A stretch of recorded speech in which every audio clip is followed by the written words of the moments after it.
Convido a todos para abrirem as suas Bíblias aqui em 1 Crônicas, capítulo 13. Vamos ler até o versículo 12. Então Davi aconselhou-se com os capitães de milhares e de centenas e com todos os chefes.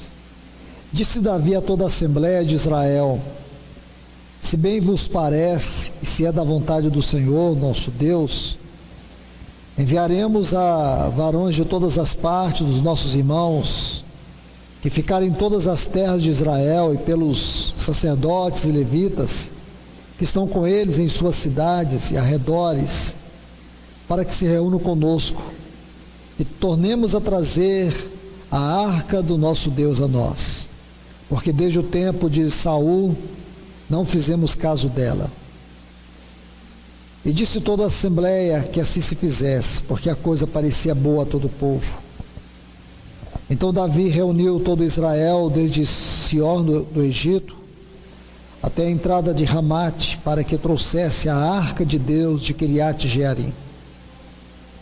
Subiu Davi com todo Israel a Baalá de Quiriate Jearim, que está em Judá, para passar dali a arca do Senhor Deus, que mora entre os querubins, sobre a qual seu nome é invocado. Levaram a arca da casa de Abinadab em um carro novo, e Uzai e Aiô guiavam o carro. Davi e todo Israel se regozijaram diante de Deus com todas as suas forças, com cânticos, harpas, saltérios, símbolos e trombetas. Porém, quando chegaram à eira de Quidom, Uzai estendeu sua mão à arca para sustentá-la, porque os bois tropeçaram. E a ira do Senhor se acendeu contra Uzai e o feriu, porque estendera sua mão à arca, e morreu ali diante de Deus. Davi se entristeceu porque o Senhor tinha ferido a Uzai. Por isso aquele lugar se chamou Perez Uzá até o dia de hoje. Davi temeu naquele dia e disse: como trarei à minha casa a arca de Deus? Vamos orar. Amado Deus, querido Pai, é em Teu nome maravilhoso que nós nos congregamos, e é no Teu nome que nós nos reunimos. Pedimos, Senhor, encarecidamente neste nome, que Tu venhas falar a nós a Tua palavra. Nos ajude nesta noite mais uma vez. Senhor, Tu que sondas e conheces o nosso coração, Tu que sabes da nossa necessidade pessoal e congregacional, revela-te a nós. Fala conosco mais uma vez. Nós Te pedimos encarecidamente, grande Deus, em nome de Jesus. Amém. Pois bem, meus amados em Cristo, ontem tivemos a primeira parte desta palavra,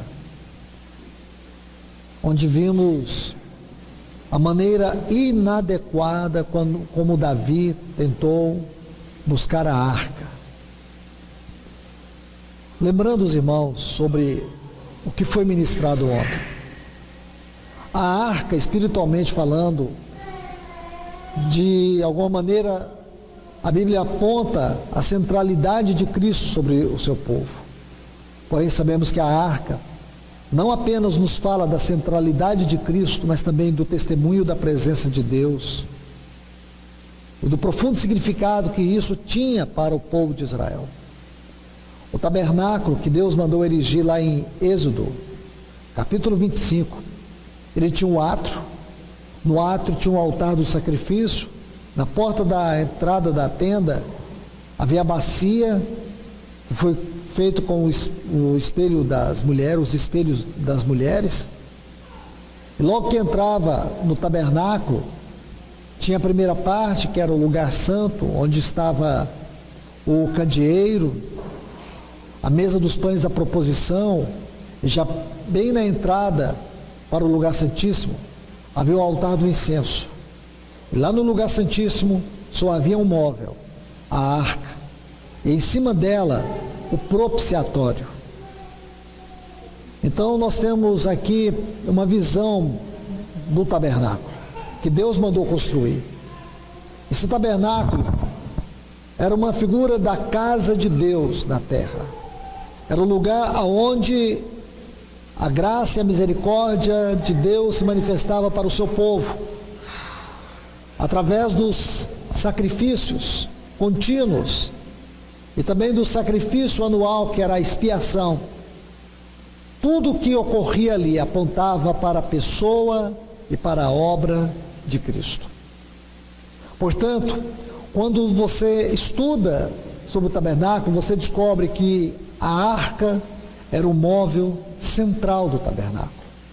A arca foi tirada de Jerusalém, lá no capítulo 4 de 1 Samuel, numa batalha contra os filisteus. Os filhos de Eli, Ofni e Finéias, eles levaram a arca para a batalha. A arca não era instrumento de guerra. E aqui nós sabemos que a arca foi levada pelos filisteus. E quando isso aconteceu, quando a notícia chegou em Judá, a Bíblia diz que Eli, que era o sacerdote da época, ele caiu e morreu. A sua nora, que estava prestes a dar luz, deu à luz a um menino que foi chamado Icabô, ou Icabode. O significado deste nome é: e foi-se a glória de Israel, porque foi tomada a arca de Deus. Então aqui nós temos uma visão rápida sobre o que significa isso e também o contexto espiritual do que estamos lendo. O significado é que a arca fala da presença de Deus, e o contexto é que a arca não estava mais em Jerusalém. Agora que Davi é rei e ele intenta buscar a arca, porque aquele móvel, como já lhes disse, tinha um profundo significado para o povo. Então Davi, ele toma conselho com os capitães. Este foi um erro que ele cometeu, tudo isso já foi falado antes, porque os capitães, eles não eram homens que entendiam dos assuntos espirituais, eles entendiam sobre guerras, sobre segurança nacional, e não sobre realidade espiritual. Só no capítulo 15, aqui de 1 Crônicas, nós vemos Davi consultando os sacerdotes, porque eles colocaram a arca em um carro novo. Em 1 Samuel vai dizer que os filisteus fizeram a mesma coisa, colocaram a arca em um carro novo. Quando Deus mandou construir a arca, ele pediu que fosse colocado 2 argolas laterais e fossem fabricadas 2 varais de madeira de acácia, e que eles seriam levados, a arca seria levada pelos sacerdotes, não pelo carro novo, um carro dos filisteus. Então, quando você se depara com a morte de Uzá, você entende que Deus é sério e Deus é santo. Então, tudo isso, irmãos, nos mostra um quadro atual. A necessidade, a urgência que nós temos em recuperar o verdadeiro valor, o verdadeiro significado e a verdadeira experiência daquilo que é a presença de Deus entre nós. Quando estudamos o livro de Atos dos Apóstolos, nós vemos que aqui neste livro encontramos os fundamentos daquilo que deve ser a igreja do Senhor Jesus.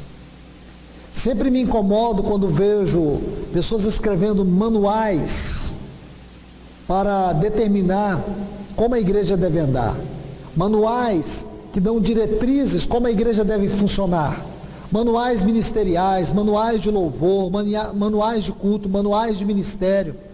Tudo isso são falácias. Tudo isso, irmãos, é uma tentativa carnal de querer melhorar a igreja com o nosso próprio suor. O que nós precisamos é voltar para o livro de Atos dos Apóstolos. Neste livro, nós encontramos os princípios que devem governar a igreja. Não apenas vamos encontrar os princípios, mas vamos perceber com toda clareza como temos nos afastado dos verdadeiros fundamentos daquilo que é a igreja do Senhor Jesus. Quando você se depara com tudo isso, você vai ver que o nosso Senhor, Ele trabalhou de maneira muito sublime para que a sua igreja pudesse experimentar aquele grande avivamento. Você sabe que a igreja primitiva, ela começa com um grande avivamento. Esse avivamento está em Atos dos Apóstolos, capítulo 2. Porém, antes desse avivamento, nosso Senhor, durante 40 dias, Ele esteve visitando os seus discípulos.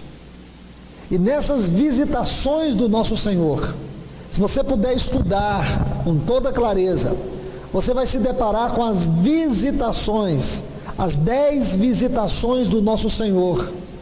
Ele visitou um grupo de pessoas de maneira muito distinta, de maneira muito específica. E em cada uma dessas visitações, o Senhor buscava um remanescente. E é isso que o Senhor busca, irmãos. Nesse tempo, o nosso Senhor está buscando um remanescente. Aqueles que estão dispostos a sair de toda forma de estrutura, de todo tipo de sistema, de todo tipo de religiosidade, de tudo aquilo que tem atrapalhado o verdadeiro mover do Espírito nesse tempo. Pessoas que estão dispostas a conhecer o verdadeiro poder de Deus através da vida de consagração. Pessoas que estão dispostas a viver uma vida de compromisso com Deus, seriedade com Deus, vida de oração, amor pela palavra. Pessoas que estão dispostas a viver a vida cristã num plano mais elevado. Então Deus procura um remanescente. Sempre, em todos os avivamentos, seja no Velho Testamento, seja aqui no Novo Testamento, seja na história da igreja, sempre Deus encontrou um remanescente que estava em perfeita harmonia com os céus. Se não houver isso, irmãos, se não existir um grupo de remanescente que está inconformado com a frieza, com a pobreza espiritual, com o desleixo espiritual, se não houver um remanescente que se volte para o Senhor, como diz aquelas palavras de Jeremias, quando ele viu a cidade de Jerusalém coberta de fumaça, passou a cega, entrou o verão, nós o fomos salvos. É triste, irmãos, ver como nós temos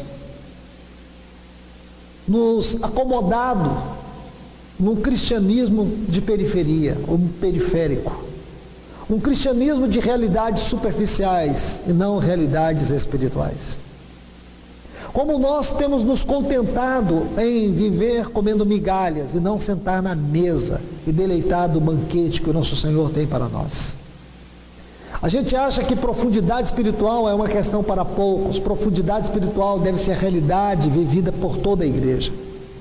Lembra quando Paulo diz em Efésios 3, compreender com todos os santos qual é a altura, qual é a largura, qual é o comprimento, qual é a profundidade. E você sabe de que Paulo está falando ali, irmãos? Ele está falando das dimensões da igreja do nosso Senhor Jesus. A igreja do nosso Senhor não é uma coisa banal. A igreja a qual o nosso Senhor Jesus edificou é uma realidade espiritual. É a realidade mais gloriosa de tudo que existe, é a igreja, do ponto de vista de Deus. Porque foi por ela que o nosso Senhor Jesus morreu. Paulo em Efésios, no capítulo 5, ele vai dizer que Jesus morreu pela igreja. Ele não cita nem a questão do pecado. Ele diz: maridos, amai vossas mulheres, como Cristo amou a sua igreja e se entregou por ela. Veja aí, irmãos, ele se entregou para ter uma noiva. Ele se entregou para que essa noiva fosse uma família para Deus. Ele se entregou para que essa noiva fosse um santuário para a habitação eterna do Espírito Santo. A igreja, irmãos, a igreja é a realidade mais gloriosa diante dos olhos de Deus. Você pode imaginar que o centro de todo o universo, na eternidade futura, será Cristo e a igreja diante de Deus. Cristo e a igreja, a Nova Jerusalém. Esta é a descrição mais linda, irmãos. Nós não podemos nos limitar a ser denominação, a ser um grupo religioso, a ser uma instituição. Nós precisamos buscar a nossa identidade espiritual. Nós precisamos buscar a nossa posição espiritual. Nós precisamos entender a nossa vocação celestial. Porque a igreja é o lugar onde os céus e a terra se encontram, irmãos. Não há outro lugar, é a igreja. É nela que Deus expressa o seu testemunho. É nela que Deus expressa os seus pensamentos. É nela que Deus expressa a sua sabedoria. É nela, irmãos. A igreja é algo tão sublime, que é nela que os anjos estão aprendendo acerca das múltiplas facetas da sabedoria de Deus. Sabe onde está isso, irmãos? Em Efésios capítulo 3, versículo 10, quando Paulo diz, para que pela igreja, a palavra multiforme aqui, ela vem de um vocábulo que significa múltiplas facetas. A multiforme sabedoria de Deus se torne conhecida agora, de principados e potestades nos lugares celestiais.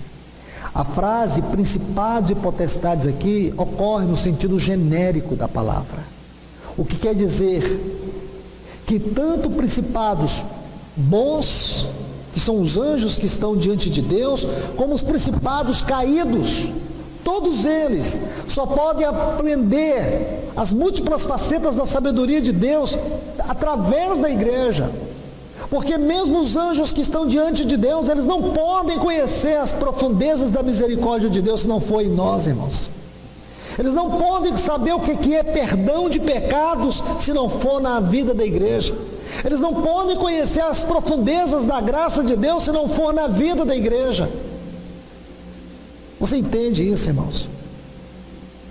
Quando você vê o que é a igreja, quando você entende ela à luz da Bíblia, existem dois livros de maneira muito especial. É claro que existem outros mais, mas eu me refiro a dois: Efésios e Colossenses.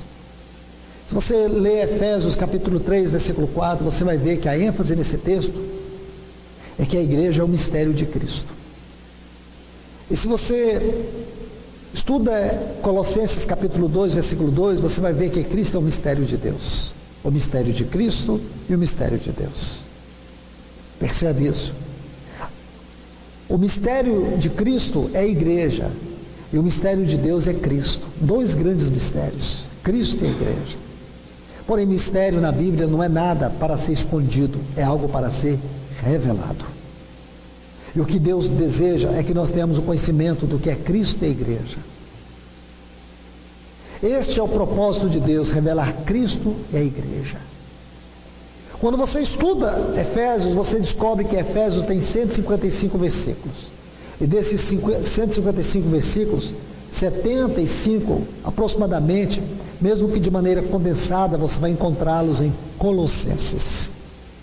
Essas duas cartas se completam. Aqui você vai encontrar a plenitude de Deus e a plenitude de Cristo. A plenitude de Deus é Cristo, a plenitude de Cristo é a igreja. Que lindo é isso, irmãos, Cristo e a igreja.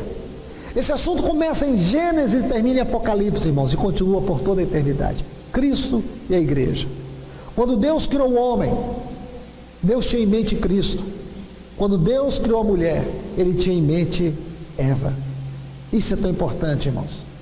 Porque o homem foi criado do pó da terra. Gênesis capítulo 2, versículo 7. A mulher foi tirada do homem.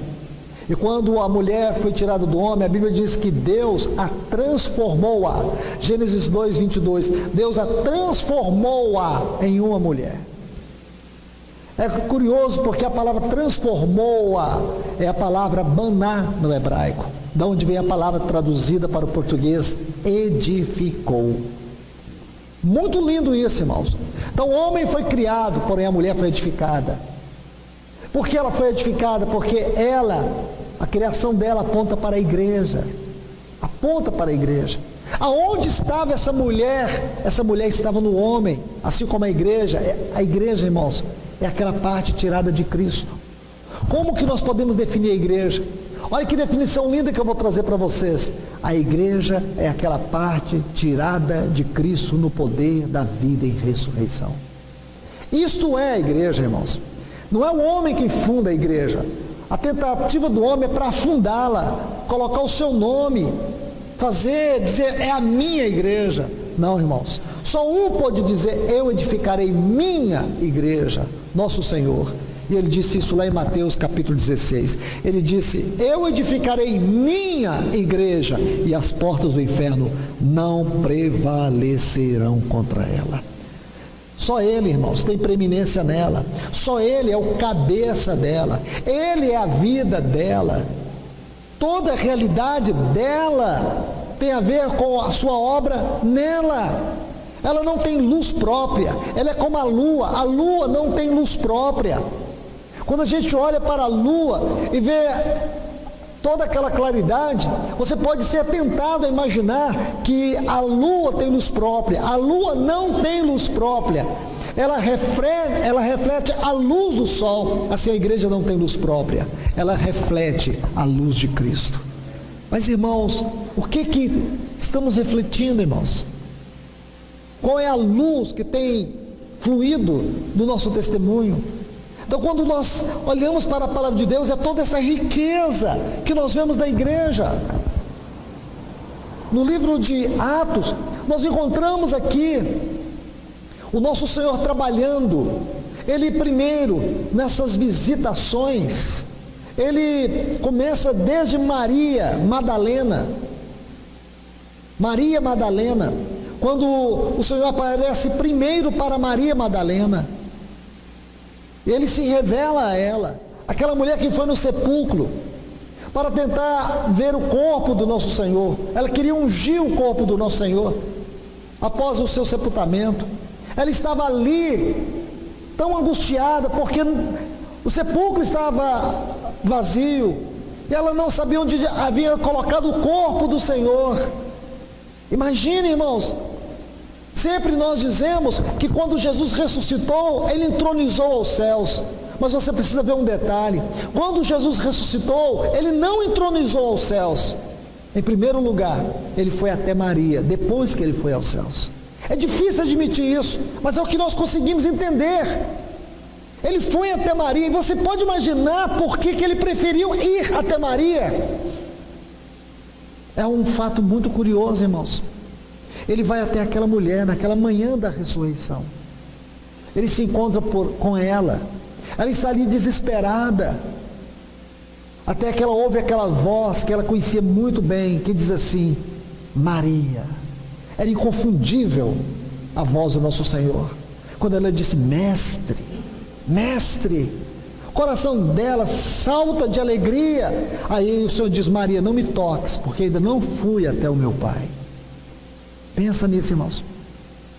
Lembra do Salmo 24, quando Davi canta a glória da ressurreição, ele diz assim, levantai, ó portas, vossas cabeças, levantai-vos, ó entradas eternas, para que entre o Rei da glória. Quem é o Rei da glória? É o Senhor forte e poderoso. Ele é o Rei da glória. Meus irmãos, este salmo é muito significativo, porque ele é um salmo que canta a glória da entronização do nosso Senhor. Você se dá conta da grandeza deste salmo. Aí você vê, irmãos, os anjos que estavam ali preparados para cantar, podiam esperar. Todos podiam esperar. Mas o Senhor, Ele deixa todo esse cerimonial de glória para poder estar com aquela mulher.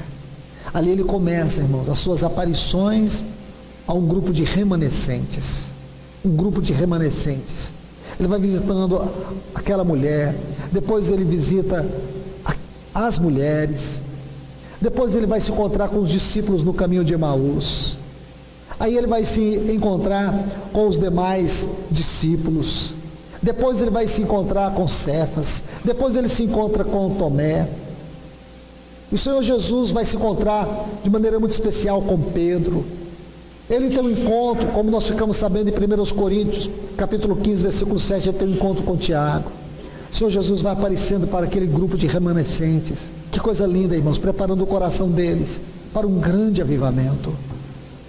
O que eu quero dizer com isso, irmãos, que de maneira muito especial o Senhor, Ele nesses dias, Ele tem alcançado o coração de um remanescente que o anela, de um remanescente que o busca, de um remanescente que o deseja. Nunca vamos experimentar o verdadeiro avivamento se não houver um remanescente que anele pelo Senhor, que deseje o Senhor, que busque o Senhor. Então, quando o nosso Senhor, Ele encontra esses remanescentes, lá em Lucas, capítulo 24, versículo 49, o Senhor Jesus disse assim para eles: ficai em Jerusalém, ficai em Jerusalém, até que do alto sejais revestidos de poder. E ainda, por favor, permita-me adicionar mais um texto que está aqui em Atos dos Apóstolos, o capítulo 1, o versículo 3, que corrobora com tudo isso que eu citei para vocês. Atos 1:3 diz: aos quais também, depois de haver padecido, apresentou-se vivo, com muitas provas incontestáveis, aparecendo-lhes durante 40 dias e falando a respeito do reino de Deus. E estando reunido com eles, mandou-lhes que não saísse de Jerusalém, mas que aguardasse a promessa do Pai. Essa promessa do Pai está lá em Lucas capítulo 24, versículo 49. É o Espírito de poder, o qual disse: ouvistes de mim, porquanto João na verdade batizou com água, mas vós sereis batizados com o Espírito Santo não muito depois desses dias. Então, o que foi que aconteceu ali no Pentecoste? Aconteceu um grande derramamento de poder. Dois pilares daquele grande avivamento na igreja primitiva: poder, vida e poder. Deixe-me citar rapidamente para vocês o texto de João capítulo 14, versículo 16. Nesse texto, nosso Senhor faz uma promessa. Ele faz uma promessa do Espírito Santo, do Paracleto, que é o Espírito de vida. Então ele diz assim: e eu rogarei ao Pai, e Ele vos dará outro Consolador, a fim de que esteja convosco para sempre. Para sempre.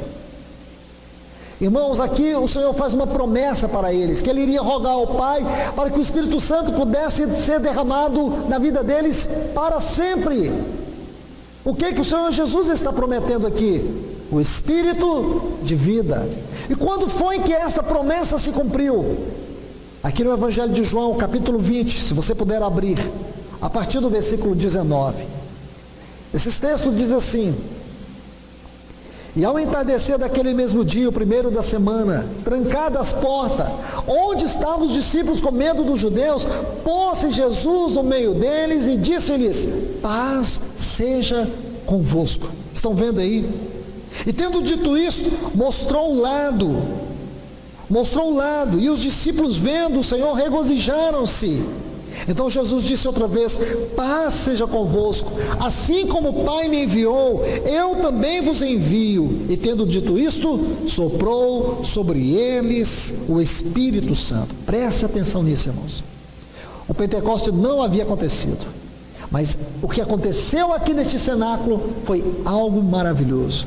Este não é um sopro qualquer, irmãos. Este é o sopro daquele que é Deus com Deus, daquele que é o Criador, daquele que é o sustentador, daquele que disse: haja luz e houve luz. João diz assim: sem Ele, nada do que foi feito se fez. Ele é o Logos de Deus, Ele é o autor da vida, Ele é o Criador. Então agora o Cristo exaltado, o Cristo ressurreto, Ele sopra sobre aqueles discípulos. Essa palavra soprou, ela vem de um vocábulo no texto original que ocorre apenas uma única vez em todo o Novo Testamento. E como nós podemos estudar essa palavra? Soprou, em infusão. No ano 325 a.C., na cidade de Delfos, houve uma convocação do imperador para que se fizesse uma versão do Antigo Testamento hebraico para o grego, que hoje é mundialmente conhecido como a versão dos 70 ou a Septuaginta. É a versão do antigo hebraico para o grego. E essa palavra ocorre ali de maneira muito interessante. Se você estudar não no texto grego, hebraico, mas no texto grego, você vai ver lá no capítulo 2, versículo 7, diz que quando Deus criou o homem do pó da terra, soprou, aqui está a palavra, nas suas narinas o fôlego de vida. Então aqui nós temos um argumento muito importante, que o nosso Senhor Jesus, Ele soprou o seu Espírito de maneira muito especial sobre aqueles discípulos, porque os discípulos estavam, irmãos, com medo. Imagine tudo que eles ouviram, imagine tudo que eles viram durante aqueles 3 anos e 6 meses, e qual foi o resultado de todos os milagres na vida dos discípulos? Qual foi o resultado de todos os ensinos na vida dos discípulos? Medo. Eles estavam agora com medo, irmãos, porque eu digo para vocês, nada a não ser uma gloriosa visitação do Espírito de vida, do Espírito Santo na nossa vida, a não ser que o poder do alto entre em nós, vamos continuar, irmãos, de portas fechadas. Não adianta ter essas portas físicas abertas, enquanto o nosso coração é fechado, nossa vida é fechada, nós somos tímidos, nós não temos ousadia na palavra, não temos ousadia na pregação, não temos ousadia na oração, porque temos medo. É um medo inconsciente, é uma covardia inconsciente. É muito bom nos reunir apenas em torno do nosso programa, em torno dos nossos cultos, e nunca ir lá fora onde os pecadores estão, nunca ser uma bênção no seu casamento, nunca ser uma bênção no seu trabalho. E por quê, irmãos? Porque não temos vida e não temos o poder. Nós nos contentamos com a carteirinha que diz que nós somos crente. O que falta para a igreja desse século 21 é aquilo que a igreja primitiva tinha, vida e poder. Então primeiro, nosso Senhor entra, sopra vida sobre eles. Aí depois, você vê aqui no versículo 3 de Atos 1, e na sequência dos textos, o nosso Senhor falando da promessa do Pai, Lucas 24, 49, a promessa do Pai. A promessa do Filho é o Espírito de vida, a promessa do Pai é o Espírito de poder. E quando que isso aconteceu? Olha aqui, irmãos, Atos dos Apóstolos, capítulo 2. Diz que quando chegou o dia de Pentecostes, estavam todos reunidos no mesmo lugar. E de repente veio do céu um som como de um vento impetuoso e encheu toda a casa onde os discípulos estavam sentados. Ah, meus irmãos, que coisa impressionante, que coisa impressionante. Eles estavam ali todos aqueles dias, juntos, orando, antes de ocorrer esse derramar do Espírito. O que a igreja estava fazendo? Veja aqui, volte mais uma página, por favor. O versículo 14 do capítulo 1, Atos capítulo 1, versículo 14. E todos estes perseveravam unânimes em oração. Ainda não tinham recebido o Espírito de poder. O Espírito não tinha sido derramado como poder, mas o Espírito era vida entre eles, porque o nosso Senhor havia soprado lá atrás. Que coisa linda, irmãos. Espírito de vida, agora o Espírito de poder, os dois pilares da igreja primitiva. Espírito de vida, Espírito de poder. É o que nós estamos necessitando, irmãos. Vida e poder. A vida é para ordenar todas as coisas na casa de Deus, na sua igreja que somos nós, para determinar os ministérios, os dons, o serviço. É para isso que nós necessitamos da vida. A vida na palavra, o poder da palavra. A vida no serviço, o poder no serviço. E o poder? O poder nos confere habilidade, nos confere ousadia, nos confere a capacitação. Veja o exemplo de Pedro, irmãos. Tomemos o exemplo de Pedro aqui. Se você estudar os 4 primeiros capítulos do livro de Atos, você vai ver algo glorioso na vida de Pedro. Este que outrora era um falastrão desequilibrado, este que outrora negou o Senhor, este homem impossível, impulsivo, esse homem desequilibrado, esse homem que não tinha controle, não tinha uma vida temperada, equilibrada, na presença do Senhor Jesus, sempre falando, sempre se adiantando as coisas. Mas o que ele se torna, irmãos? Um homem ousado. Agora vem uma ousadia sobre a vida dele. Um homem que tinha prazer de sofrer pelo Senhor. Um homem que prega a palavra com autoridade. Veja aqui a mensagem que ele prega. Neste capítulo 2, ele vai trazer 7 pontos gloriosos acerca da vida do nosso Senhor Jesus. Quando ele vai pregando de maneira tão gloriosa, se você olhar aqui desde o versículo 22 até o versículo 31, se você for cuidadoso, você vai ver 7 pontos da mensagem de Pedro, onde ele fala sobre esse Cristo exaltado, este Cristo glorificado, este Cristo ressurreto. Esta era a mensagem de Pedro, irmãos. Tanta autoridade, tanta ousadia. Quando ele termina de pregar, se você seguir lendo, até o versículo 36, do versículo 22, de Atos 2, até o versículo 36, você vai ver Pedro pregando, e quando você chega no versículo 37, diz que as pessoas estavam com seus corações compungidos. A palavra aqui traduzida é perfurados. Perfurados. Como que nós necessitamos disso, irmãos? Que o Senhor ganhe a sua igreja, que não tenha um ou dois que pregue, mas que tenha liberdade do Espírito Santo em encontrar aqui homens e mulheres pelos quais Deus fala. Não é vir pregar aqui à frente, mas aonde você está, para os seus filhos, para o seu cônjuge, no seu trabalho, onde você mora, você ser uma bênção, você ser uma testemunha, porque era isso que o Senhor Jesus queria deles.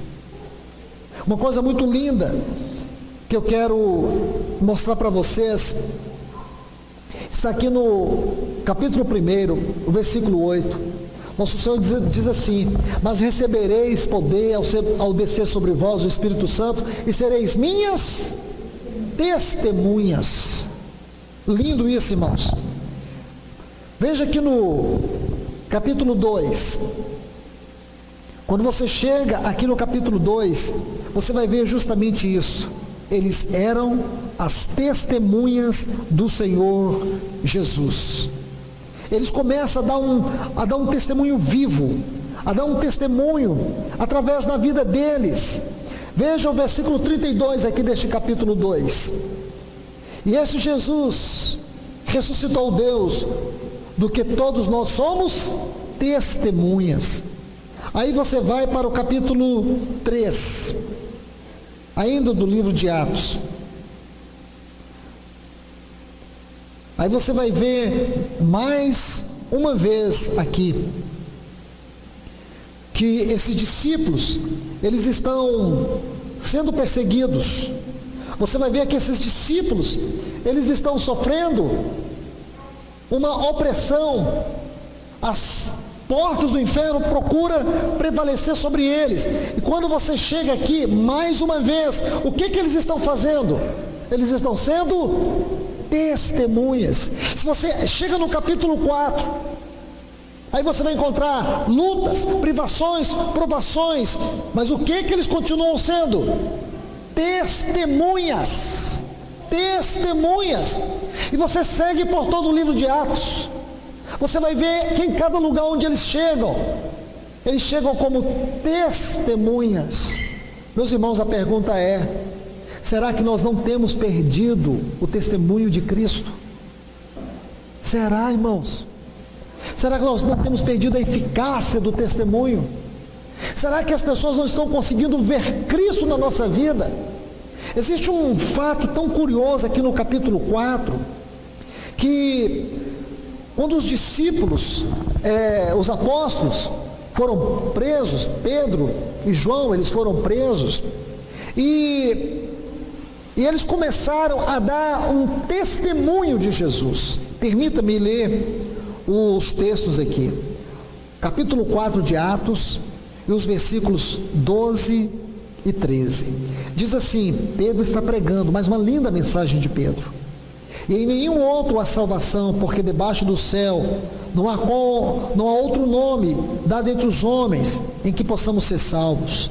Então, vendo a intrepidez, essa palavra intrepidez é tão importante, irmãos, porque é um vocábulo tão rico, fala de uma ousadia, liberdade destemida. Aqui eles estão falando abertamente, aqui eles não estão com medo da morte, aqui eles não estão com medo da reprovação, aqui eles estão diante de autoridades que podiam mandar matá-los. As mesmas autoridades que haviam mandado matar Jesus, agora eles estão diante dessas mesmas autoridades. E sabe o que acontece, irmãos? Eles têm intrepidez. Por que temos perdido a intrepidez, irmãos?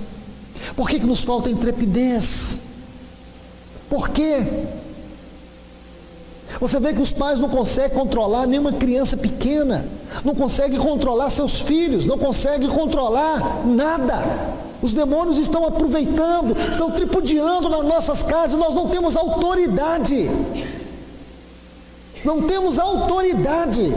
Falamos do nome de Jesus, mas nós não reconhecemos a glória do poder que há neste nome. Percebe, irmãos?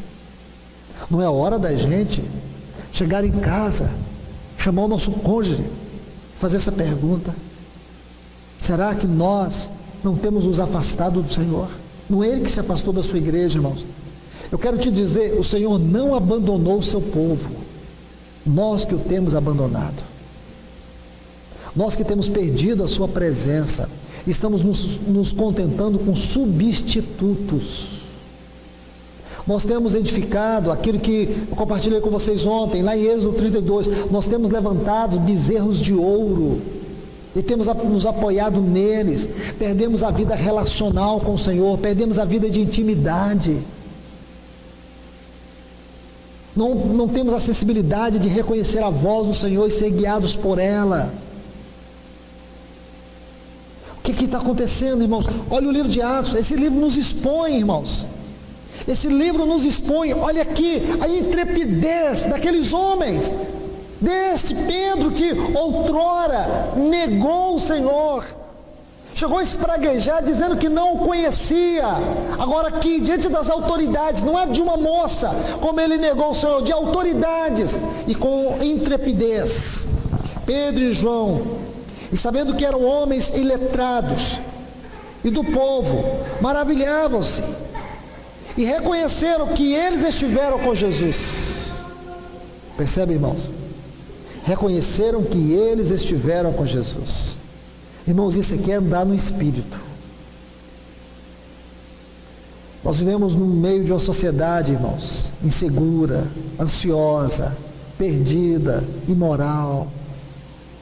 Convivemos com pessoas que estão do nosso lado, que os seus olhos estão gritando de desespero, porque não conseguem dormir direito, porque são infelizes nos seus casamentos, porque estão ansiosas, endividadas, perturbadas, e nós não somos um oásis, nós não temos essa intrepidez, nós não temos a autoridade, nós não temos esse poder, irmãos. Nós queremos ter a prata e o ouro, mas não queremos ter o poder que liberta as pessoas, que cura os doentes, que liberta os oprimidos. É este avivamento que nós estamos carecendo nesse tempo, irmãos. Eu encorajo vocês a decidirem, a não dar nenhum passo a mais, a não ser que vocês decidam verdadeiramente a buscar esse avivamento, e que o Senhor mostre para vocês qual é o caminho que vocês têm que tomar, e que vocês não sejam enganados pela rotina de reuniões, e viver a vida cristã sem propósito, sem ser um propósito ascensional. Porque é muito fácil nos acomodar dentro de 4 paredes e nos programas mensais, trimestrais, semestrais, anuais, e não ver um resultado de vida, na família, de vida nos jovens, nos irmãos que servem, em toda a assembleia, ser um luzeiro do Senhor nesse mundo de trevas, para que as pessoas possam sentir que existe algo diferente em nossa vida. E aí elas começaram a desconfiar que nós andamos com o Senhor, porque nós temos uma palavra de vida, nós temos um testemunho de vida, o testemunho do Senhor, e sereis minhas testemunhas. Minhas testemunhas. É isso que o Senhor espera da sua igreja, que ela seja uma testemunha dele, que ela seja esse lugar onde os céus e a terra se encontram. Onde quer que nós estejamos, onde quer que nós vivamos, trabalhando, estudando, seja lá onde for e como for, seja visível a presença do Senhor no nosso olhar, nas nossas palavras, que sejamos uma carta onde as pessoas possam ver a mensagem da cruz, a mensagem do Cristo exaltado. Compreende isso, irmãos? Nós não podemos nos contentar com migalhas, com pobreza espiritual. Nós precisamos levantar e nos posicionar, porque o Senhor está às portas e Ele vem buscar uma igreja viva, uma igreja que tem intimidade com Ele, uma igreja que o ama. Então aqui vocês estão vendo, irmãos, impressionante o que estava acontecendo aqui com esses irmãos, e são essas verdades que nós temos deixado de lado, são essas experiências que nós temos perdido. E falar da presença de Deus, como falar da presença de Deus, irmãos, não olhar para isso aqui, vendo hoje o que o cristianismo se tornou,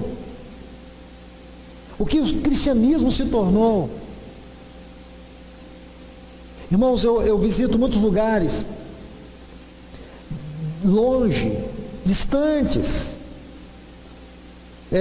lugares onde as pessoas não costumam ir, como por exemplo na Patagônia, entre os irmãos Mapuches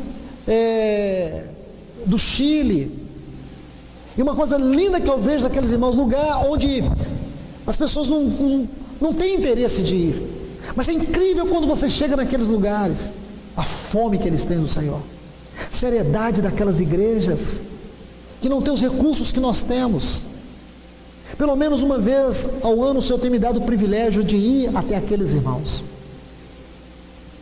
Algumas assembleias aqui no Nordeste do Brasil, mas é incrível, irmãos, são lugares aonde ninguém vai, geralmente ninguém vai, e ninguém se arrisca a ir naquele lugar. Mas o que é lindo nessas assembleias, irmãos, é a presença do Espírito Santo. Eu sempre digo para os irmãos, e algumas pessoas já me perguntaram por que eu vou nesses lugares tão longe, e a resposta geralmente eu não vou com a primeira intenção de pregar o Evangelho, eu vou para receber um renovo do Senhor, porque a vida daqueles irmãos me desafia, o amor deles pelo Senhor me encoraja, me fortalece, o amor deles, a hospitalidade, ver que eles não perderam, o que eles ganham e cultivam aquilo durante meses e meses, eles não mudam o assunto, porque eles têm medo, irmãos, que as pessoas não voltem mais lá, porque eles amam mesmo, eles têm prazer na palavra de Deus. Mas quando eu olho as nossas cidades, vejo quantos recursos nós temos, as estruturas que nós temos, eu vejo tanta frieza, tanta indiferença, a igreja morrendo, a falta de realidade espiritual. E quando você lê o livro de Atos, não tem como você não entrar em desespero e perceber, irmãos, que nós estamos na contramão daquilo que o Senhor começou a edificar 2000 anos atrás. Você sabe que a igreja caminhou aí aproximadamente 200, 300 anos em um grande vigor espiritual, até que o Evangelho cresceu tanto, irmão. No ano 300, havia muitos cristãos, o número de cristãos havia tomado quase que todo o império. A maior parte dos soldados de Constantino eram cristãos. O Evangelho se multiplicou pelo mundo. As igrejas sentiram necessidade de escolher ali entre os presbíteros, porque os presbíteros, não havia uma hierarquia de liderança espiritual, porque as igrejas no princípio, as igrejas primitivas, elas eram governadas por esses dois fundamentos, vida e poder. Mas quando os apóstolos morreram, então João foi o último dos apóstolos a morrer, Quando João morreu, já fazia mais de 30 anos que Paulo tinha morrido, que Pedro tinha morrido. E depois de João veio os seus discípulos, Papias, Policarpo, homens sérios e santos, conhecidos como os pais apostólicos. E por volta do ano 145 em diante, a igreja foi prosperando no seu crescimento numérico. Aí, na cidade de Jerusalém, Antioquia, na cidade de Alexandria, e na cidade de Roma, e também em Constantinopla, onde as igrejas haviam alcançado um número muito grande de cristãos. Eles entenderam que deveria eleger um bispo entre os presbíteros. Olha o erro, irmãos, porque bispo não é título, como presbítero também não é título. É a descrição de irmãos maduros, a palavra que é ancião, porque a igreja tinha os anciãos. Quando Paulo diz para os presbíteros de Éfeso, para os anciãos de Éfeso, lá em Atos capítulo 20, versículo 28, atendei por vós e por todo o rebanho qual o Espírito Santo vos constituiu bispo. A palavra bispo aqui vem de um vocábulo grego episcopo, epi, alto, escopo, é aquele que tem a visão ampla. Esses eram os homens que Deus havia designado para que tivesse uma visão ampla da sua casa, do seu povo, que tivesse um discernimento espiritual. Como nós vimos ontem sobre os trombeteiros que tinham que olhar a nuvem, era isso, irmãos, não era título. O Espírito Santo vos constituiu, mas a igreja foi perdendo a essência. Logo constituiu 5 bispos. Esses bispos se engrandeceram até que o bispo, que a igreja em Roma também começou a crescer. A igreja em Roma começou a florescer e crescer, de forma que a igreja de Roma e a igreja de Constantinopla se tornaram as maiores de todas. E elas se dividiram. E começou uma guerra. Foi quando a política perversa entrou na vida da igreja. E aí o bispo de Roma se elevou sobre todos. E ele reivindicou ser venerado e ser adorado, até que o Papa Leão, que era o bispo de Roma, ele exigiu que ele fosse chamado de pai, que é Papa. Aí começou, irmãos, o que vocês conhecem. Aí depois a igreja dividiu da oriental da ocidental. Olha o caos, irmãos. Isso entra no ano 500, que é conhecido na história da igreja como a Idade das Trevas. A igreja mergulhou em densas trevas espirituais por mais de 1000 anos. Até que um padre católico chamado Martinho Lutero, no ano de 1517, ele vai até a catedral de Wittenberg e ele coloca prega 95 teses na porta. Ali começa a reforma protestante. Mas o Senhor já vinha trabalhando através de outros homens, antes de Lutero. Antes de Lutero, ele trabalhou na vida de Wycliffe, ele trabalhou na vida de John Hus na Boêmia. Homens que o Senhor levantou através de muitos movimentos. O Senhor foi sempre trabalhando. Então, por causa de tudo isso, irmãos, nós temos uma deformação muito grande, uma herança maligna, sobre muitos pontos de vista espirituais, doutrinários e práticos. Nós temos que ver que tudo isso é entulho. Nós precisamos olhar para o livro de Atos, não é olhar para a reforma, não estou desmerecendo a reforma, é olhar para a Bíblia, para a palavra escrita de Deus, que o Espírito Santo vai traduzir para nós a mente de Deus e o que Ele espera da sua igreja. E só assim, irmãos, nós estaremos preparados para um grande avivamento nesses dias finais. Um poderoso avivamento. Um avivamento que vai tocar toda a igreja, vai tocar as crianças, os adultos, vai tocar o ministério, vai tocar toda a igreja, irmãos. Se nós não entendermos isso, não caminharmos nessa direção, nos tornaremos um vale de ossos secos, nos tornaremos uma terra seca, árida, sem vida. E o Senhor não quer isso de nós, irmãos. O que Ele deseja é que essa arca, que a sua presença volte para o lugar central. Como Davi reconheceu que ele tinha tomado posições erradas, um caminho errado. Então ele deixou a arca. Da primeira vez, quando Uzá morreu, a arca ficou na casa de Obed-edom. Aí depois Davi volta da maneira certa, com os sacerdotes. Aí ele introduz a arca de volta em Jerusalém. Irmãos, esse mesmo episódio, com tantas lições para nós, esse mesmo episódio com uma dimensão muito maior, com uma realidade muito maior, não é um móvel, mas é a própria pessoa do Senhor. tomando o seu lugar central na nossa vida, o Espírito Santo operando por meio da vida e por meio do poder, conduzindo todas as coisas. Nós vamos ter um prazer na oração, teremos prazer na comunhão, teremos prazer no partir do pão, teremos prazer na palavra.